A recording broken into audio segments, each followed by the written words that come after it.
أعوذ بالله من الشيطان الرجيم.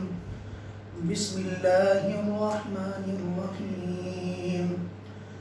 وكم من ملك في السماوات لا تغني شفاعتهم شيئا إلا من بعد أن يأذن الله لمن يشاء ويرضى. إن الذين لا يؤمنون بالآخرة ليسمون الملائكة تسمية الأنثى وما لهم به من علم إن يتبعون إلا الظن وإن الظن لا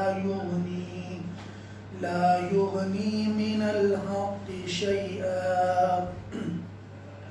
فأعرض عمن تولى عن ذكرنا ولم يرد إلا الحياة الدنيا.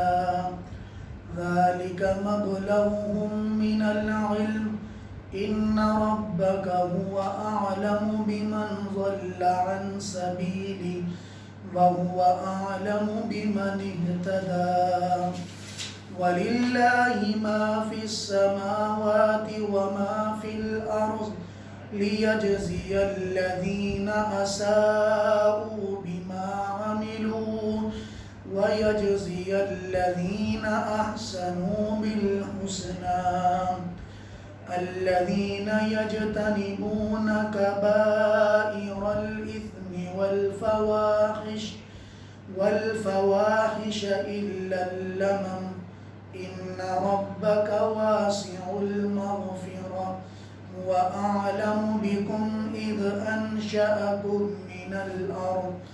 من الأرض وإذ أنتم أجنة في بطون أمهاتكم فلا تزكوا أنفسكم هو أعلم بمن اتقى. صدق اللہ العظیم. شروع اللہ کے نام سے جو بڑا مہربان نہایت رحم والا ہے. آسمان میں کتنے ہی فرشتے ایسے ہیں جن کی سفارش کرنا قیامت کے دن کسی کے لیے فائدہ مند نہ ہوگا سوائے انہی فرشتوں کے جن کو اللہ تعالیٰ سفارش کرنے کی اجازت دیں گے اور اس آدمی کے لیے جس کے لیے اللہ تعالیٰ سفارش کرانا چاہیں گے وَيَرْضَى اور جس سے اللہ تعالیٰ راضی ہوں گے. بے شک وہ لوگ جو آخرت پر ایمان نہیں لاتے وہ فرشتوں کا نام عورتوں کے ناموں کی طرح رکھتے ہیں. وَمَا لَهُمْ بِهِ مِنْ عِلْمٍ جبکہ ان کو فرشتوں کے بارے میں کوئی معلومات نہیں. جانتے نہیں فرشتوں کو. فرشتوں کا نام عورتوں کے نام کی طرح رکھتے ہیں کہ فرشتے گویا کہ معاذ اللہ عورتیں ہیں یا مؤنث ہیں. وہ صرف اپنے گمان کی پیروی کرتے ہیں. یتبعون الا الظن یتبعون پیروی کرتے ہیں الا الظن اپنے گمان کی. وَإِنَّ الظَّنَّ لَا يُغْنِي مِنَ الْحَقِّ شَيْئًا اور جبکہ یہ بات واضح ہے کہ صرف اٹکل مارنا گمان کرنا وہ حق سے کسی چیز کا فائدہ دینے والا نہیں ہے. حق ہے اور جو گمان ہے وہ گمان ہے. ان کا حق کے ساتھ کوئی مقابلہ نہیں. اے نبی جی آپ اعراض کیجئے امن تولا اس آدمی سے جو پیٹھ پھیرتا ہے جو حق کو سننا نہیں چاہتا جو حق کو قبول نہیں کرنا چاہتا. آپ بھی اس سے اعراض کریں. ان ذکرینا جو ہمارا ذکر نہیں سننا چاہتا جو قرآن نہیں سننا چاہتا آپ بھی اس سے اعراض کریں. ولم یرید الا الحیات الدنیا اور وہ صرف دنیا کی زندگی کو چاہتا ہے دنیاوی زندگی صرف چاہتا ہے. ذالک مبلغهم من العلم جتنا یہ جانتے ہیں اپنے گمان کے اعتبار سے یہ صرف ان کے علم کی انتہا ہے. یہی ان کا علم ہے. اس کے علاوہ ان کے پاس کوئی کسی چیز کا علم نہیں ہے. ان ربک هو اعلم بے شک آپ کا رب ہی زیادہ جانتا ہے اس آدمی کو ضل عن سبیلی جو حق کے راہ سے بھٹک جائے. وهو اعلم بمن اهتدى اور اللہ اس کو بھی جانتے ہیں جو ہدایت کے راستے پر موجود ہیں. اللہ ہی کے لیے ہے ما فی السماوات و ما فی الارض ان تمام کی تمام چیزوں کا علم جو آسمانوں میں ہیں و ما فی الارض جو زمینوں میں ہیں.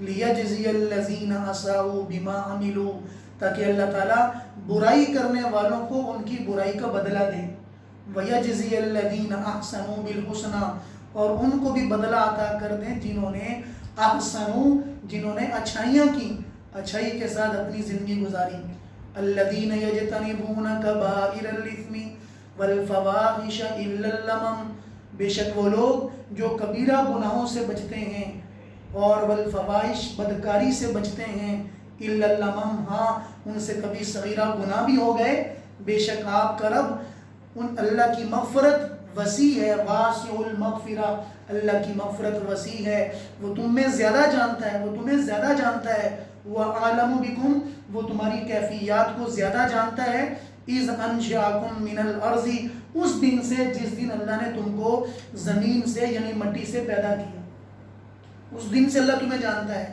کہ تم کیا چیز ہو، وَإِذْ أَنْتُمْ أَجِنَّةٌ، اور اللہ تب بھی تمہیں جانتا تھا جب تم ماں کے پیٹ میں تھے، اجنہ کا معنی جنین، اس بچے کو کہتے ہیں جو ماں کے پیٹ میں ہوتا ہے، جب تم اپنی ماں کی پیٹ میں جنین تھے اللہ اس وقت بھی تمہیں پورا جانتے تھے، فَلَا تُزَكُّوا أَنفُسَكُمْ، اپنے نفسوں کی پاکیاں نہ بیان کیا کرو، میں بڑا حاجی ہوں، بڑا نمازی ہوں، میں تو فلاں ہوں، یہ بھی کرتا ہوں وہ بھی کرتا ہوں، اپنی پاکیاں مت بیان کرو، وَهُوَ أَعْلَمُ بِمَنِ اتَّقَىٰ، اللہ کو خوب معلوم ہے کون اللہ سے ڈرنے والا ہے، اللہ کو خوب معلوم ہے کون متقی ہے، کون اللہ سے ڈرنے والا ہے اور کون اللہ سے ڈرنے والا نہیں ہے، اللہ کو سب معلوم ہے۔ جیسے آپ حضرات ملاحظہ کیا سورۃ نجم کی آیات میں اللہ تعالیٰ قیامت کی طرف مشرکین مکہ کو اور ان کے توسل سے قیامت تک آنے والے سبھی انسانوں کو اپنی حقانیت اور اپنی یعنی ربوبیت کا اللہ تعالیٰ واضح دلائل ان کے سامنے مختلف مضامین میں پیش کرتے ہیں۔ کبھی حضور صلی اللہ علیہ وسلم کے بارے میں بتایا کہ قریب بلایا اور بلا کر شریعت دی ہے، پھر اللہ نے فرمایا کہ میں کل قیامت کے دن فرشتوں سے کہوں گا تم سفارش کرو لوگوں کی، فرمایا کہ فرشتے نمازیوں کی سفارش کریں گے، صدقہ خیرات کرنے والوں کی سفارش، روزہ رکھنے والوں کی سفارش، اور فرمایا کہ نیک جتنے بھی امور ہیں ان کے فرشتے سفارش کریں گے، اللہ ان کو معاف کر دے، ہم نے ان کو دیکھا عبادت کرتے ہوئے، ہم نے ان کو دیکھا نماز پڑھتے ہوئے، ہم نے ان کو دیکھا آپ کے لیے چلتے پھرتے ہوئے، ان کی زبانیں آپ کے ذکر سے ہلا کرتی تھی، اللہ موجود ہوتے تھے، منکر نکیر موجود ہیں، اللہ موجود ہوتے تھے، ان کی زبانیں آپ کے ذکر سے ہلتی تھیں، اللہ ان کے اعضاء کے بارے میں جانتے ہیں کہ اپنے دل کے اندر سے کہا کرتے تھے لا الہ الا اللہ سبحان اللہ، اپنے دل میں ذکر کرتے تھے۔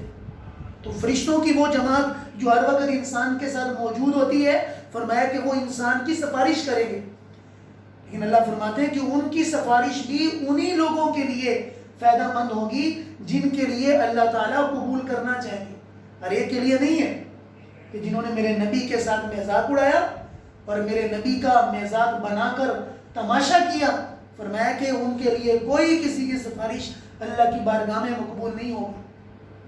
اس سے مراد وہ منافقین بھی ہیں، ظاہراً حضور کے ساتھ تھے لیکن چھپ کے انہی لوگوں کے ساتھ تھے، زبان حضور کے ساتھ دل ان کے ساتھ، زبان سے محبت کے دعوے کیا کرتے تھے لیکن دل میں منافقت تھی اور دل کے اندر بغض و عداوت تھی، اللہ فرمانے کہ وہ کسی چیز کا فائدہ نہیں دے گا۔ آگے اللہ تعالیٰ نے پھر فرمایا کہ یہ اپنے آپ کو بڑے دانشور سمجھتے ہیں، مشرکین مکہ اپنے آپ کو بہت بڑے بڑے دانشور سمجھا کرتے تھے، بلکہ لکھا کتابوں کے اندر کہ اس وقت فصاحت و بلاغت کا بہت دور تھا۔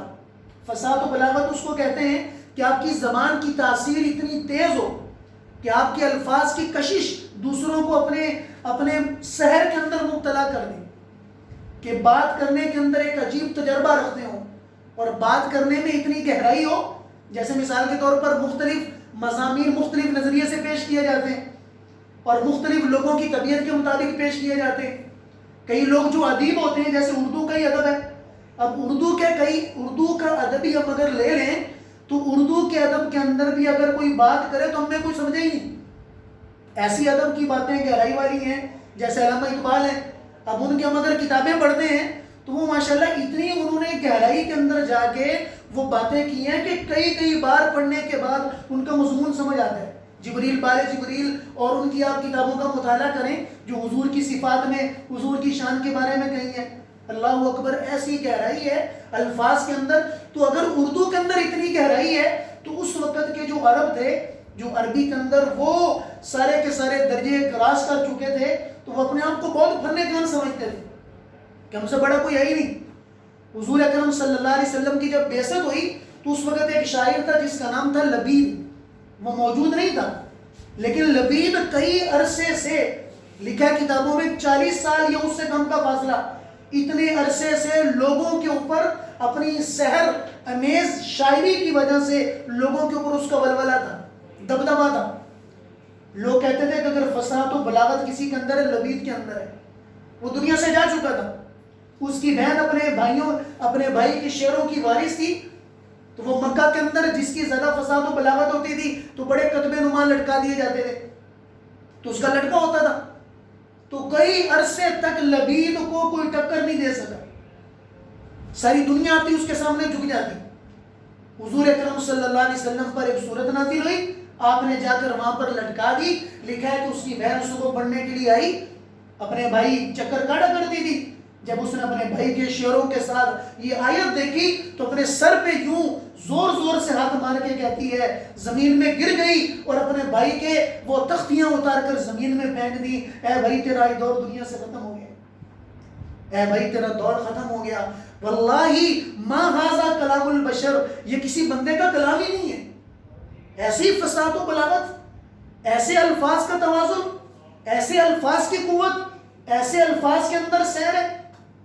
وہ اپنے بھائی کے قصیدے پاڑ دیے اور چیختی ہوئی چلاتی ہوئی نکلی کہ آج میرے بھائی کا دور دنیا سے ختم ہو چکا ہے۔ تو حضور نے اس وقت اعلان کیا، جیسے کل آپ نے ملاحظہ کیا کہ بھلا کوئی ہے تو لا کر تو دکھاؤ، فَلْيَأْتُوا بِحَدِيثٍ مِثْلِهِ، قرآن جیسی کوئی ایک بات تو کرو، قرآن جیسی کوئی ایک سورت تو لاؤ، قرآن جیسی کوئی ایک آیت تو لے کر آؤ۔ نہیں لا سکتے۔ بھلا کیسے کوئی لا سکتا ہے؟ وہ تو کلام ہے اس اللہ کا جو ساری دنیا کا بادشاہ ہے، وہ کلام ہے اس اللہ کا جس نے ساری دنیا کو بنایا ہے، بھلا کیسے مقابلہ کر سکتا ہے؟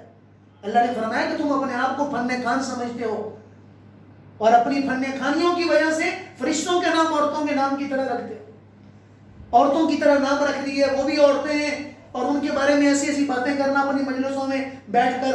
فرمایا کہ تمہارے صرف اور صرف جتنا بھی علم ہے وہ صرف گمان ہے، تم گمان کر سکتے ہو، حقیقت تم کبھی نہیں دیکھ سکتے، حقیقت سے تم کبھی آشنا ہو ہی نہیں سکتے۔ بھلا تم کیسی حقیقت سے واقف ہو سکتے ہو؟ ایک انسان کسی چیز کو دیکھتا ہی نہیں۔ مثال کے طور پر ہم جنات کو دیکھتے نہیں، ہم جنات کے بارے میں کیسے تبصرہ کر سکتے ہیں کہ وہ کیا کر رہے کیا نہیں کر رہے، اس وقت موجود ہیں یا موجود نہیں ہیں، ان کی کیفیات کیا ہیں، وہ کدھر ہے کدھر نہیں ہے؟ نہیں دیکھ سکتے، کیونکہ ہماری آنکھوں کے سامنے ہے ہی نہیں ہے۔ فرمایا کسی طریقے پہ جب فرشتوں کو تم نے دیکھا ہی، فرشتوں کے بارے میں تم کیسے رکھ سکتے ہو کہ وہ عورتیں ہیں یا ان کے نام اپنی طرف سے تجویز کر دینا؟ ذالک مبلغہم من العلم، تمہارے صرف یہی علم کی انتہا ہے کہ اپنے گمان کرتے ہو اور گمان کے راستے پر چل رہے ہو۔ حقیقت کے قریب آ جاؤ، قرآن کے قریب آ جاؤ، ساری حقیقتیں تمہیں مل جائیں گی۔ فَأَعْرِضْ عَمَّنْ تَوَلَّىٰ عَنْ ذِكْرِنَا، اللہ نے پھر واضح کیا کہ نبی جی اگر یہ آپ کی بات نہیں سنتے ہیں، آپ کی بات سے روگردانی کرتے ہیں، تو آپ بھی ان کی طرف توجہ نہ کریں، اعراض کریں، آپ بھی چہرہ موڑ لیں، ہمیں ان کی کوئی ضرورت نہیں۔ یہ صرف دنیا چاہتے ہیں، دنیاوی نشو و نما چاہتے ہیں، واہ واہ چاہتے ہیں، اللہ یعنی ہلا گولی کہ لوگ واہ واہ کہیں، واہ واہ واہ واہ واہ واہ واہ جی فلاں شاعر یہ تھا، فلاں شاعر یہ تھا، فلاں نے یہ کر دیا، فلاں نے یہ کر دیا۔ یہ صرف دنیا اور دنیا کو دکھانا چاہتے ہیں، اللہ کے لیے کرنے والے ایسے نہیں ہوتے۔ ان سے بڑے بڑے لوگ اللہ کے لیے کر کے چلے گئے، ایک تاریخ رقم کر گئے، آج ان کا نام تاریخوں کے اندر موجود ہے کہ جن کا دل اللہ کی طرف تھا انہوں نے دنیا کو نہیں دیکھا کہ دنیا والے واہ واہ کہیں نہ کہیں، ہمیں اس سے کوئی سروکار نہیں۔ انہوں نے ایک، میں کل بچوں کو کتاب پڑھا رہا تھا، ہمارے ایک نصاب کی کتاب ہے اصول شاشی، اصول فقہ کے بارے میں اتنی موٹی کتاب ہے، تو ان کے مصنف کے بارے میں نام ہی کسی کو نہیں پتا، یعنی اتنی گہری کتاب، اللہ اکبر کے پڑھتے ہوئے بندے کا سر پھٹنا شروع ہو جاتا ہے۔ انہوں نے ایسا اخلاص ان کی زندگی کے اندر تھا کہ ان کے نام کے بارے میں کسی کو پتہ ہی کوئی نہیں ہے کہ بھائی کون ہے کون نہیں ہے۔ کسی نے کہا اسحاق بن ابراہیم، کسی نے کہا کہ ابو یعقوب، کسی نے کیا کہا کہ مورخین شارحین آج تک ان کے نام کے بارے میں تعین ہی نہیں کر پائے. آخر میں یہی کہتے ہیں اللہ ہی ان کی حالت کو بہتر جانتے ہیں. ایسا اخلاص تھا، ایسا اخلاص تھا کہ لکھ کر بچوں کے لیے ہدیہ کر کے چلے گئے، اپنا نام بھی ذکر نہیں کیا. ہم نے یہ کیا، ہم نے یہ کیا. میرا جیسا ہوتا کوئی لکھتا، ایک چھوٹی سی پوسٹ لکھ دیتے 6 بار نام، 6 بار نام چیپو، جو نہیں کیا اس کے اوپر بھی چیپ دو تاکہ پتہ چلے بھائی مفتی صاحب نے کیا ہے، یہ کر رہے ہیں، وہ کر رہے ہیں. اتنی موٹی کتاب لکھ دی، آج تک ان کے نام کے بارے میں پتہ ہی کوئی نہیں ہے. اور ایسے ایک نہیں ہے، سینکڑوں لوگ ہیں جنہوں نے اللہ کے لیے کیا، اتنا بڑے کام کر کے چلے گئے جن سے لوگوں کو فائدہ ہوا اور ان کے بارے میں آج تک کوئی جانتا ہی نہیں ہے. میرے عزیز دوستو، دنیا نے نہیں جانا لیکن اللہ نے ان کے کام کو سراہا. ان کے بارے میں ایک قول ہے 335 ہجری میں ابو اسحاق بن ابراہیم ہیں جنہوں نے یہ کتاب لکھی ہے. آج 1000 سال گزر چکا ہے، آج اس کتاب کا ایک لفظ موجود ہے. ہزاروں طالب علم طالبات ہر سال اس سے پڑھتے ہیں، اپنے مسائل سیکھتے ہیں، مسائل کی طرف آنے کے لیے اپنی زندگی کو آگے بڑھاتے ہیں. نصاب کے اندر موجود ہے، ان کا نام دنیا والوں کو نہیں پتا. اللہ نے کام اتنا اونچا کر دیا کہ قیامت کے دن تک باقی رہے گا، ہر دور کے اندر چلتا جائے گا. تم نے میرے لیے کیا، بھلا تمہارا رب کیسے تمہیں بھول سکتا ہے؟ بس میرے عزیز دوستو، اللہ کے لیے کرنا سیکھیں. اللہ میرے لیے، اللہ کی محبت دل میں پیدا کرے. جو بندہ اس کا بن جاتا ہے پھر اس کو وعدے کی ضرورت نہیں ہوتی ہے. وہ بہلول سے پوچھا ہارون رشید نے کہ بہلول تم ہمارے ساتھ کیوں نہیں چلتے؟ آؤ ہم تمہارا محل بنوا دیں اور تم یہاں پر رہنا اور صبح و شام کے انوکھے کھانے. اللہ اکبر. سر جھکا کر کہا کہ ہارون، جس کی محبت میں لگا ہوں، جس کی محبت میں لگا ہوں، ایک غیب سے آواز آتی ہے بہلول کیسے ہو، سارے درد و غم بھول جاتا ہوں. اس کی محبت کا مزہ ہی کچھ اور ہے. اس کے عجیب انوکھے انداز ہیں محبت کے. اس کے بلانے میں سکون ہے، اس کی بات میں سکون ہے، اس کے تذکرے میں سکون ہے، جو سکون محلات میں کبھی نہیں ملا کرتا. ابراہیم بن ادم رحمۃ اللہ علیہ وقت کے بادشاہ، کئی لاکھ مربع میل کے حاکم، اللہ کی محبت میں چھوڑ کے چلے گئے. لوگوں کو پتہ ہی کوئی نہیں ہے کہاں ہے. وقت کا بادشاہ چھوڑ کے چلا گیا، سمندر کے کنارے بیٹھے ہیں، کسی نے دیکھ لیا کہ آپ تو ہمارے بادشاہ ہیں، حضرت کیوں چھوڑ کے آ گئے؟ اتنی بڑی بادشاہت اللہ نے آپ کو دی، چھوڑ کے آ گئے. تو فرمایا کہ اچھا بیٹھو ادھر میرے پاس بیٹھو. اپنی اس زنبیل میں سے ایک سوئی نکالی، چھوٹی سی سوئی نکالی، یوں سمندر میں پھینکی اور اعلان کیا کہ اے سمندر کی مچھلیوں مجھے وہ سوئی لا کر دو. تو لکھا ہے کہ لاکھوں کی تعداد میں اندر سے مچھلیاں نکلی، ہر ایک کے منہ کے اندر سوئی تھی. لاکھوں کی تعداد میں سوئیاں لے کر آئی. کہا کہ مجھے وہ نہیں چاہیے جو میری سوئی ہے، مجھے وہ چاہیے. ایک مچھلی پھر نیچے گئی اور اس سوئی کو تلاش کر کے لے کے آئی، حضرت کے سامنے رکھ دیا. فرمایا کہ میں نے مخلوق کو چھوڑا، اللہ نے ساری مخلوق تابع میں کر دی. اللہ نے ساری مخلوق کو قدموں میں کر دی. یہ اللہ کے لیے بنے تو صحیح، اللہ کی محبت کو دل میں تو ڈالیں، پھر دیکھیں یہ سارے حالات، ساری چیزیں اللہ دل میں پیدا کر دیں گے.